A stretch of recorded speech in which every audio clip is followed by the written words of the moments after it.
السلام علیکم ساتھیو، آج اس ویڈیو میں آپ کو میں اپنی زمین کے بارے میں بتانے جا رہا ہوں اور کچھ دکھانے جا رہا ہوں جو حیرت انگیز واقعات ہیں۔ ہم سمجھتے تھے کہ ہماری زمین فلیٹ ہے اور سورج، چاند، ستارے یہ اس کے گرد گھوم رہے ہیں، مگر ایسا کچھ بھی نہیں تھا۔ جو وقت گزرا، جو حالات تبدیل ہوئے، جو سائنس نے ترقی کی، تو پھر انسان نئے تجربات کرنا شروع ہو گیا، اور جس کے بنا پہ ایک حیرت انگیز تحقیق سامنے آئی، جس میں ہمیں لگا کہ ہماری زمین جو ہے وہ اس کائنات کا حصہ ہے، نہ کہ یہ ایک پوری کائنات ہے۔ اور دیکھتے ہی دیکھتے ہم نے زمین کے متعلق حیرت انگیز انفارمیشن سے پردہ اٹھا دیا۔ کہکشاں میں ہم اپنی زمین کی پوزیشن معلوم کرنے میں کامیاب ہو گئے۔ ملکی وے میں ہم نے زمین کی پوزیشن کو کیسے معلوم کیا؟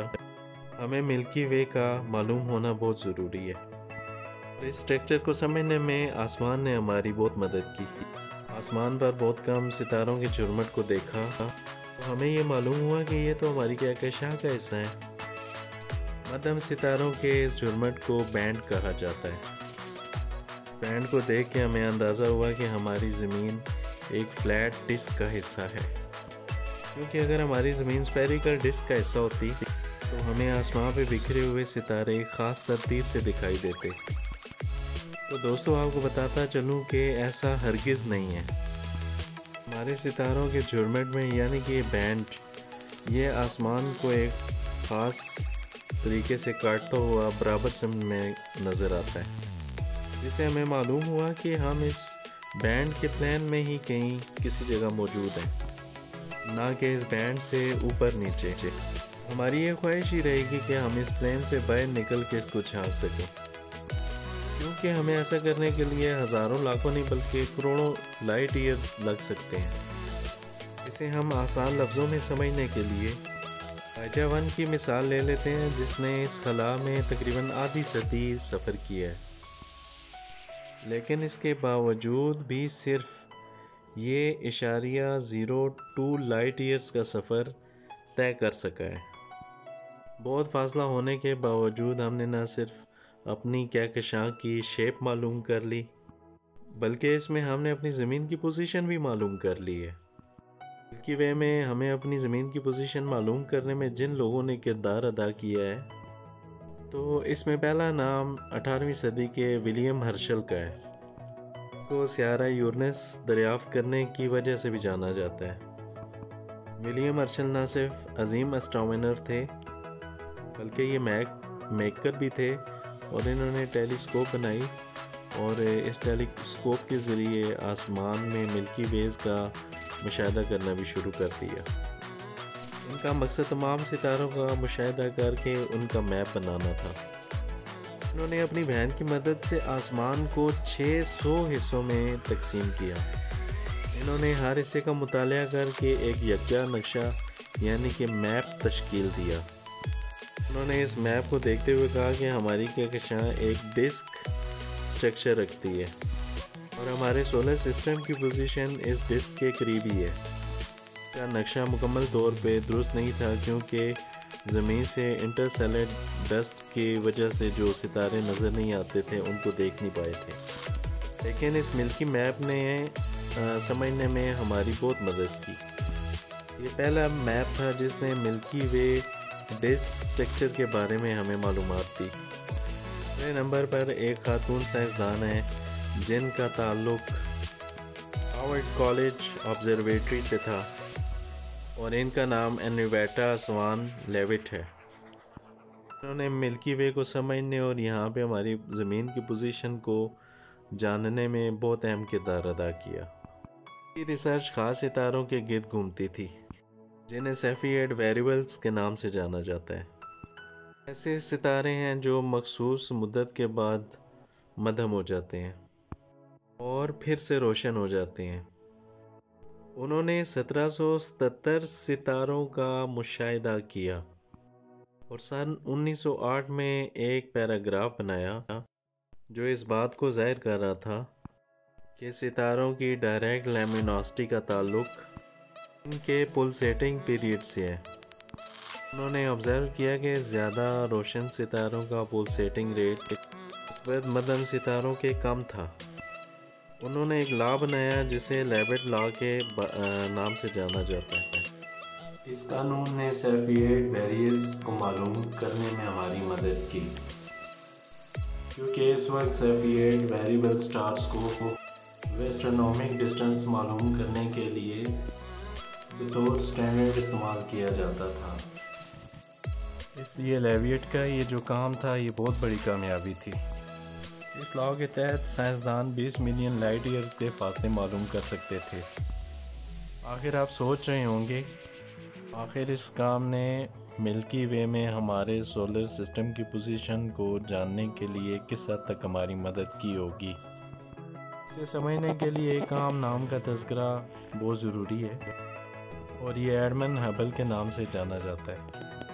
1920 سے پہلے یہ سمجھا جاتا تھا کہ ہماری یہ کائنات ایک ہی گلیکسی پہ مشتمل ہے، یعنی ہماری ملکی وے گلیکسی۔ دراصل اس وقت بھی ہماری کہکشاؤں کے پاس دوسری کہکشاؤں کی تصویریں موجود تھیں، جیسا کہ اینڈرومیڈا گلیکسی موجود ہے، لیکن وقت کے ساتھ ساتھ ٹیکنالوجی میں بہتری آنے لگی اور نئی ٹیلیسکوپس بنائی جانے لگی، تو سائنسدانوں نے آہستہ آہستہ یہ مشاہدہ شروع کر دیا کہ آسمان میں کچھ حصے ایسے ہیں جو روشن موجود ہیں، مگر وہ ستاروں کی جیسے بالکل بھی نہیں ہیں۔ اس ٹائم سب سے بڑا مسئلہ یہ درپیش تھا کہ ستاروں تک پہنچنے کا درست فاصلہ معلوم کرنے کا طریقہ کار موجود نہیں تھا۔ یہ وہ وقت تھا جب لیبٹ کے لا نے اہم کردار ادا کیا، کیونکہ اس لا کے مطابق ہم سیفیڈ ویریبلز کو استعمال کر کے 20 ملین لائٹ ایئرز کا فاصلہ معلوم کر سکتے تھے۔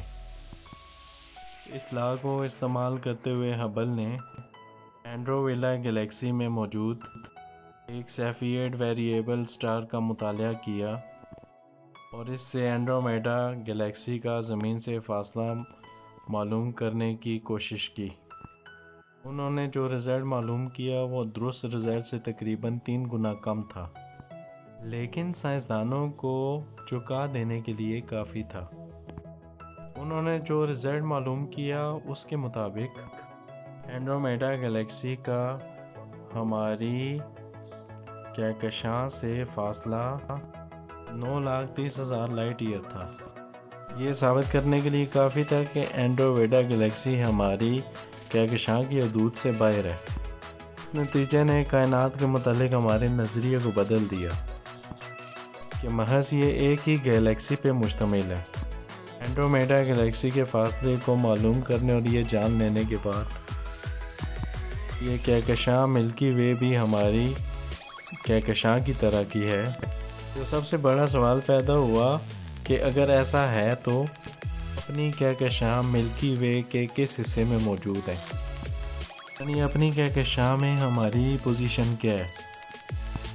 اس حوالے سے امریکی ماہر فلکیات ہارلے شفلی کا نام جو ہے وہ قابل ذکر ہے۔ پہلے شپلی یہ سمجھتے تھے کہ آسمان پہ جو کچھ نظر آتا ہے وہ ہماری کہکشاں کا حصہ ہے، لیکن ایڈمنڈ ہبل کے کام کے بعد نہ صرف ان کی تعریف کی بلکہ انہوں نے اپنے نظریے کو ترک کیا اور ایک نئی ریسرچ کے لیے دوبارہ سے اس پہ کام کرنا شروع کر دیا۔ 2 سالوں میں 1249 نئی کہکشاؤں کو انہوں نے تلاش کر لیا۔ 1914 سے 1918 کے درمیان 4 سالوں میں شپلی کی اس جدوجہد نے ہمارے سوال کے جواب تلاش کرنے میں بہت زیادہ مدد کی کہ ملکی وے میں ہماری پوزیشن کیا ہے۔ اس دوران ٹیلیسکوپ کا استعمال کرتے ہوئے گلوبولر کلسٹرز کا مطالعہ شروع کر دیا۔ دوستو، گلوبولر کلسٹر تاروں کا ایک جھنڈ ہوتا ہے اور بہت زیادہ یہ آپس میں قریب ہوتا ہے۔ اس طرح کے ایک کلسٹر میں ملینز کی تعداد میں ستارے ہو سکتے ہیں، ایک دوسرے کے ساتھ اسپیریکل شیپ یعنی کہ گول شکل میں جو ہے بنے ہوتے ہیں۔ یہ گلیکسی کے پلین کے اوپر یا نیچے موجود ہوتے ہیں۔